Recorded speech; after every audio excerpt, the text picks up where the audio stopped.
Game changer result mega power star పై గట్టి ప్రభావమే చూపించింది. అందుకే ఫ్యూచర్ ప్లానింగ్ గట్టిగా ఉండాలనుకుంటున్నాడు. ఆల్రెడీ చేతిలో 2 చిత్రాలు ఉన్నాయి.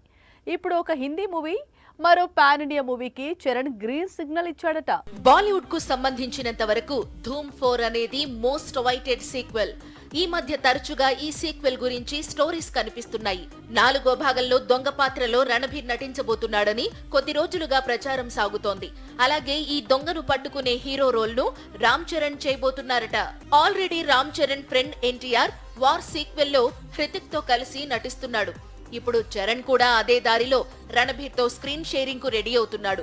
మరి ఈ రూమర్ లో ఎంతవరకు నిజం ఉంది అనేది కొద్ది రోజులు ఆగితే తెలుస్తుంది. అలాగే మహేష్ కోసం గతంలో సందీప్ వంగా రాసిన డెవిల్ స్టోరీని ఇప్పుడు రామ్ చరణ్ నటించబోతున్నాడట. ఇప్పుడు ఈ కాంబినేషన్ లో సినిమా ఎప్పుడు సెట్స్ పైకి వెళుతుంది అనేది చూడాల్సి ఉంది. ఎందుకంటే చరణ్ చేతిలో బుచ్చిబాబు, సుకుమార్ మూవీస్ ఉన్నాయి.